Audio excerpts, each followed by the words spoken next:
안녕하세요. 오늘 저희가 함께 깊이 들여다볼 자료는 김계현 목사의 화평하게 하는 자세라는 글입니다. 보통 평화나 화평이라고 하면 다들 어떤 이미지를 떠올리시나요? 아마 갈등이 없는 잔잔한 상태? 이런 걸 생각하실 텐데요. 그런데 이 글을 딱 펴자마자 첫 문장부터 아주 강렬하게 시작합니다. 깨어진 관계는 그냥 좀 불편한 상태가 아니라 죽음과 같다고 선언하거든요. 맞습니다. 이게 단순한 감정의 문제가 아니라 뭐랄까 존재론적인 문제로 바로 접근하는 거죠. 그리고 여기서 말하는 화평이라는 게 단순히 싸움이 없는 상태를 넘어서는 개념이잖아요. 히브리어로 샬롬이라고 하죠. 모든 것이 제자리를 찾고 온전하게 기능하면서 번성하는 그 완전한 상태. 이 글은 우주의 기본값이 바로 이 샬롬이었는데 그게 깨져버렸다고 말하고 있는 겁니다. 네, 바로 그 지점이 오늘 우리가 탐구할 핵심입니다. 이 자료를 통해서 관계의 단절이 왜 죽음이라는 이 극단적인 단어로 표현되는지, 그리고 이 깨져버린 샬롬을 회복하는 과정에서 신과 인간은 각각 어떤 역할을 맡게 되는지 한번 깊이 있게 파헤쳐 보겠습니다.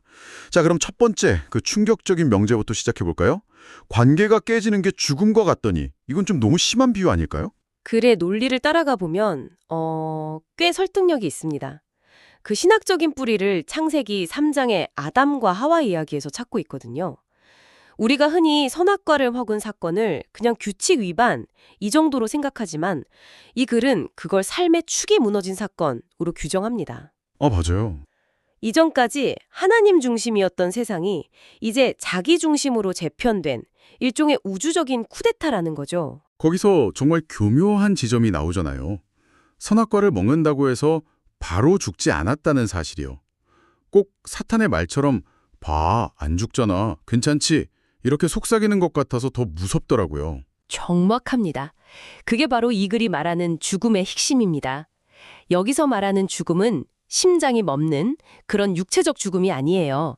생명의 근원인 하나님과의 관계 단절, 즉 영적인 죽음을 의미하는 거죠. 네네, 아주 적절한 비유가 나오는데 마치 뿌리에서 잘려나간 꽃과 같다는 겁니다. 당장은 화병에 꽂혀서 생생해 보이지만 본질적으로는 이미 죽은 상태인 거죠. 그 영적인 죽음이 결국 시차를 두고 육신의 죽음으로 나타난다, 이렇게 설명하고요. 와, 그 비유가 정말 소름 돋네요. 겉으로는 멀쩡하고 활기차 보여도 생명의 근원과 단절된 순간 이미 죽은 것이라는 말이잖아요. 이건 개인뿐만 아니라 어떤 조직이나 사회 전체에도 적용될 수 있겠다는 생각이 들어요. 겉은 화려한데 속은 텅 비어버린 상태 말이죠. 그렇습니다. 그리고 이 관점은 곧바로 우리 인간관계로 확장됩니다.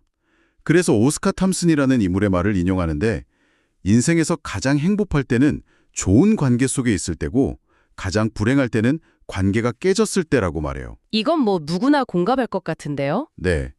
가족이나 가장 친한 친구와 관계가 끊어졌을 때의 그 고통은 정말 죽음과도 같죠. 맞아요. 단순히 슬픈 걸 넘어서서 내 존재의 일부가 그냥 뚝 떨어져 나간 것 같은 그런 느낌이 들죠. 더 나아가서 캄보디아의 킬링필드 같은 끔찍한 역사적 비극의 근원 역시 따지고 보면 서로에게서 무너진 관계 때문이라고 분석합니다. 이념이나 정치체제의 문제가 아니라 인간이 다른 인간을 더 이상 같은 존재로 보지 않고 관계를 단절시킨 결과라는 그런 통찰입니다. 단순히 개인의 감정 문제를 넘어서서 이 글은 이 관계의 문제를 영적 전쟁이라는 훨씬 더 거대한 구도로 설명하더라고요. 이 세대와 하나님 나라라는 두 세력이 충돌하고 있다고요. 네, 로마서 12장을 근거로 설명하는데요. 이 세대는 이제 자기 중심성과 타락한 본성, 즉 사탄의 가치관이 지배하는 시대를 의미하고요. 하나님 나라는 하나님의 통치와 가치관이 실현되는 영역을 뜻합니다. 그리고 이 두 나라가 지금 우리의 삶의 모든 영역에서 아주 치열하게 전쟁 중이라고 보는 겁니다. 흥미로운 점은 그 전쟁의 핵심 전략이 거창한 게 아니라는 점이었어요. 그러니까 이 전쟁의 가장 강력한 무기가 무슨 초자연적인 힘이 아니라 바로 분열 그 자체라는 거잖아요. 우리끼리 싸우게 만들어서 스스로 무너지게 만드는 전략이라니 이건 신학을 넘어선 거의 정치학이나 전략론 같은 통찰인데요. 정말 날카로운 지적입니다. 사탄의 핵심 전략은 분리시키는 것, 디바이드 앤 컨커죠. 창세기에서 하나님과 인간 사이를 갈라놓은 것이 그 첫 번째 성공 사례였고요. 아, 이후로도 계속해서 사람과 사람, 공동체와 공동체를 분리시키려고 합니다. 반대로 하나님의 나라는 화목하게 하는 것을 본질적인 특징으로 삼고요.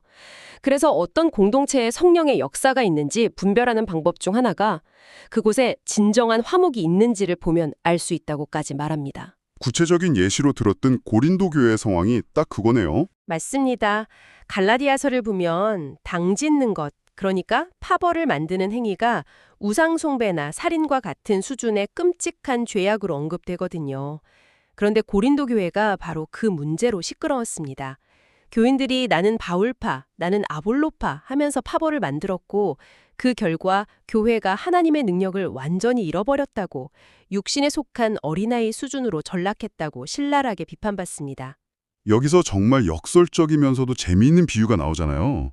분열의 전문가인 사탄조차 자기 왕국에서는 분열을 용납하지 않는다는 그 부분이요. 와, 그건 정말 기막힌 역설이죠.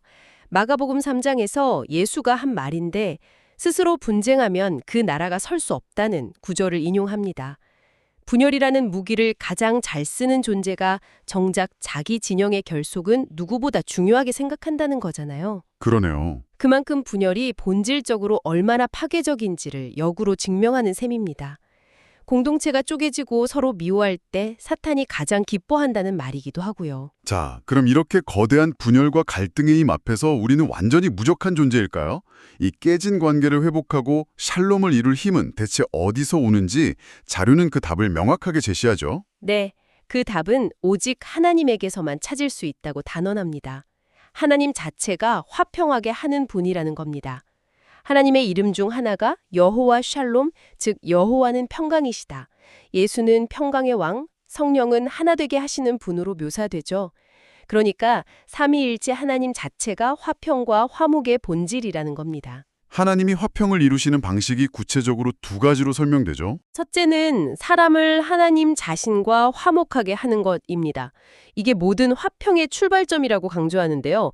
중요한 건 이건 인간의 노력이나 자격으로 시작된 게 아니라 전적으로 하나님이 먼저 시작하신 일이라는 점입니다. 그리고 그 방법이 바로 예수의 십자가 희생이라는 그 엄청난 대가를 치르는 것이었고요. 여기서 구속이라는 개념을 설명할 때 나왔던 고대 노예시장 비유가 정말 와닿았어요. 값을 치르고 노예에게 자유를 준다는 그 개념이요. 그렇죠. 당시에는 누군가 노예를 대신해서 몸값을 지불하고 해방시켜주는 일이 실제로 있었거든요.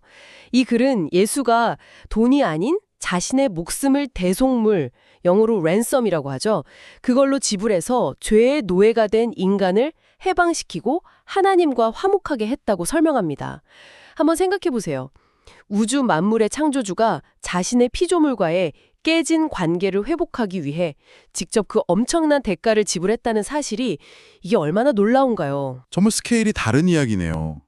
그리고 두 번째 방식이 바로 사람과 사람 사이를 화목하게 하는 것이죠. 네, 당시 유대인과 이방인 사이에는 정말 거대한 증오와 적대감의 벽이 있었습니다. 오늘날의 인종차별과는 비교도 안 될 정도였죠. 그래서는 이 관계를 중간에 막힌 담이라고 표현하는데 예수의 십자가가 바로 그 담을 자신의 몸으로 허물어버리고 둘을 하나로 만드셨다고 말합니다. 아, 이게 바로 우리가 잘 아는 하나님 사랑과 이웃 사랑이라는 두 큰 계명이 사실은 하나라는 이야기로 연결되는 거군요. 그런데 솔직히 이런 의문이 들 수 있잖아요. 주변을 보면 신앙은 아주 좋아 보이는데 정작 주변 사람들과의 관계는 엉망인 경우도 종종 보게 되거든요. 이 글은 그런 모순을 어떻게 설명하나요? 아주 중요한 질문입니다. 이글은 그 두 가지가 분리될 수 있다는 가능성 자체를 부정합니다. 로마서 13장을 인용하면서 이웃을 사랑하는 것이 곧 율법의 완성이라고 말하죠. 즉, 하나님과의 수직적 화목이 이루어졌다면 그것은 반드시 이웃과의 수평적 화목으로 증명되어야 한다는 겁니다. 아, 증명되어야 한다. 네, 만약 수평적 관계가 계속 깨져 있다면 그건 어쩌면 수직적 관계가 정말로 회복된 것인지 스스로에게 질문해봐야 한다는 강력한 도전이기도 합니다. 둘은 동전의 양면과 같아서 때려야 뗄 수 없는 하나인 셈입니다. 그렇군요. 수직적 관계의 진정성이 수평적 관계로 드러난다. 이 말씀이네요. 자, 그러면 하나님이 이 모든 화평의 주체라면 우리는 그냥 팔짱 끼고 구경만 하면 되는 걸까요? 맨 처음 성경 구절에서도 화평하게 하는 자는 복이 있다고 했으니까 분명 우리에게도 주어진 역할이 있을 텐데요. 물론입니다. 여기서 동역자라는 아주 중요한 개념이 등장합니다. 고린도 후서 5장을 보면 하나님이 우리에게 화목하게 하는 직책을 주셨다고 말합니다. 이건 우리가 화평을 만들어내는 주체가 된다는 뜻이 아니라 하나님이 하시는 화평의 사역에 파트너로 초대받았다는 의미입니다. 우리가 동역자로서 참여하는 방법도 그럼 두 가지로 나뉘겠네요. 네, 첫째는 다른 사람들을 하나님과 화목하게 하는 일에 동참하는 것입니다. 복음을 전하는 일이 여기에 해당하겠죠. 물론 이것도 내 능력으로 누군가를 변화시키는 게 아니라 내가 먼저 하나님과 깊고 친밀한 관계를 누리면서 그분이 나를 통해 일하시도록 순종하며 참여하는 것을 의미합니다. 그리고 두 번째가 사람들 사이를 화목하게 만드는 일인데 이게 사실 우리 일상에서는 가장 어렵고 현실적인 부분이잖아요. 여기서 글이 제시하는 가장 중요한 전제 조건이 바로 나 자신의 문제군요. 맞습니다. 모든 문제의 핵심이죠. 이 글은 진정한 화목은 관계된 각 개인이 먼저 하나님 앞에서 자신이 내려지는 경험을 할 때만 가능하다고 못 박습니다. 내가 옳다는 생각, 내 주장, 내 자존심 이런 것들을 내려놓는 경험 말입니다. 이 자신을 내려놓는다는 개념이 정말 요즘 시대 정신과 정반대에 있는 것 같아요. SNS든 비즈니스든 자기를 강하게 브랜딩하고 자기 주장을 관철하는 게 미덕인 세상이잖아요. 그런데 이 글은 진정한 협력과 화합은 관련된 모두가 자기 에고를 테이블 밑으로 내려놓을 때만 가능하다고 완전히 역방향의 해법을 제시하고 있는 셈이래요. 그렇죠. 그래서 더 어렵고 그래서 더 강력한 해법입니다. 그래서는 아주 날카롭게 지적하는데요. 각자가 자신을 내려놓지 않은 채 그저 입으로만 외치는 화합은 정치인들의 공허한 구호와 다를 바 없다고 말합니다. 먼저 각자가 하나님을 온전히 사랑해서 그분 앞에서 자신을 내려놓게 될 때 비로소 상대방의 의견에 진심으로 귀 기울일 수 있고 상대방을 하나님의 관점에서 바라볼 수 있게 된다는 겁니다. 그때 진짜 샬롬이 시작되는 거죠. 정말 깊이 있는 통찰입니다. 정리해보자면 이 글은 화평하게 하는 자가 왜 그 궁극적인 복, 하나님의 아들이라 일컬음을 받는 것을 약속받았는지 그 이유를 명확하게 보여주네요. 네, 결론은 아주 명료합니다. 하나님 자신이 본질적으로 화평하게 하시는 분이기 때문에 그분의 자녀라면 당연히 아버지를 닮아서 화평을 만들어가는 삶을 살게 된다는 겁니다. 그래서 글의 마지막은 이런 인용문으로 끝을 맺습니다. 세상에서 화평케 하는 일보다 하나님을 더 닮은 일은 없다. 결국 진정한 화평은 외부적인 협상이나 기술적인 타협이 아니라 관련된 모든 개인의 내면, 즉 하나님과의 관계로부터 시작된다는 일관된 메시지를 던져주고 있습니다. 청취자께서도 한번 생각해 보시면 좋겠습니다. 우리가 일상이나 사회에서 마주하는 수많은 갈등을 해결하려고 할 때 우리는 얼마나 상대방의 생각이나 행동을 바꾸는 데에만 집중하고 있나요? 만약 평화를 향한 모든 노력이 상대방을 바꾸려는 시도가 아니라 그 갈등에 관련된 나를 포함한 모두의 내려놓음과 겸손에서부터 시작되어야 한다면 과연 무엇이 달라질 수 있을까요?